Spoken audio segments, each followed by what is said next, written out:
For Friendsgiving, I want to make a homemade garlic butter. I love a garlic butter on a roll or in my mashed potatoes, and it's so easy to make and I have the time, so let's make some. I'm going to start by chopping off this much of the garlic clove, and this is what your garlic will look like. You want the top of the garlic knots exposed, but not too much. And then we're going to take some tin foil, put our garlic in the center, and then go in with a bunch of olive oil. We're trying to get it into the crevices of that. I like to let it soak and then do 2 rounds, because it needs to get in between all of the garlic knots.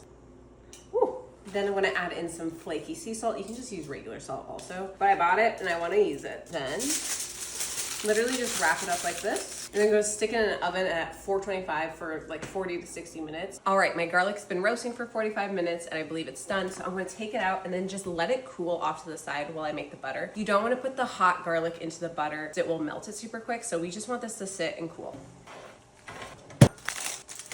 The way it smells so good in here right now, I can't even describe it. It just smells like garlic bread. All right, I'm just taking a knife and seeing how soft these are. These are pretty soft. I am going to call this good and then just let this cool. For my homemade butter, I am using my stand mixer. I find it the easiest. So I'm just throwing on this whisk attachment and then I'm going to just use this huge thing of heavy whipping cream. I got it from Costco. Honestly, making butter is so easy and I love homemade butter. I like to be able to control the amount of salt I'm putting in or garlic, or if I'm making like a dessert butter, the cinnamon and sugar. It's so fun. Maybe I'll shape this butter into a turkey.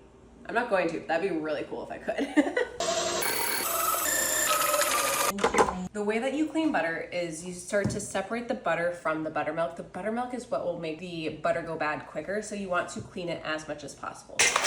This bad boy, I want to stick it in here. And then whatever is left is buttermilk, which is very, very yummy and great for baking. I'm just going to set this second bowl here and put the big clump here. This is a lot of butter, I will say that, but I'm not going to let it go to waste. And when I'm squeezing it, I'm kind of just like running my fingers through it. Part of it just to compress it, but you also want to try and get as much buttermilk and water out of there. I'll probably repeat this process a total of 3 to 4 times. I want to do it until the water in this bowl is clear.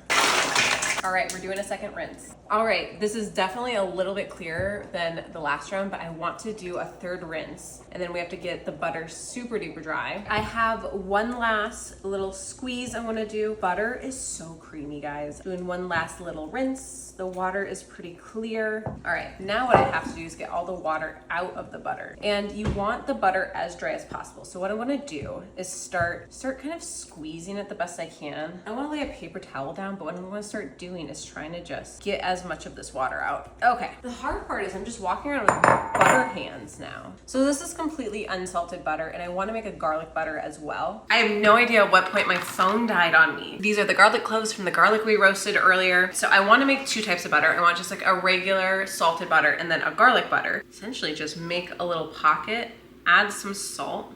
Here I have some of my garlic cloves. I am just gonna kind of cut these up and just kind of start trying to mash them with the knife as well. You can kind of see how it's starting to get creamier. And I'm just gonna scoop it into the butter and then just using the knife, I think I'm just gonna start kind of folding the butter. For tomorrow, I know that I am going to serve these with the rolls or if people wanna put them on their potatoes.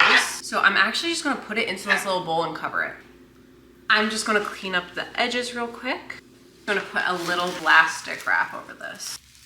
For this, I'm actually going to go in with some chunky sea salt flakes. I think that will be so much fun. I mean, this is a large amount of butter, so you need a large amount of salt. All right, I mixed a bunch of salt into my plain butter. I want to set aside a chunk for my mashed potatoes later. For tomorrow, I want this to be in like a cute little square. So I'm gonna just transfer this onto, I don't, what is this, wax paper? I think this is wax paper. And then I'm just gonna start shaping it with the paper.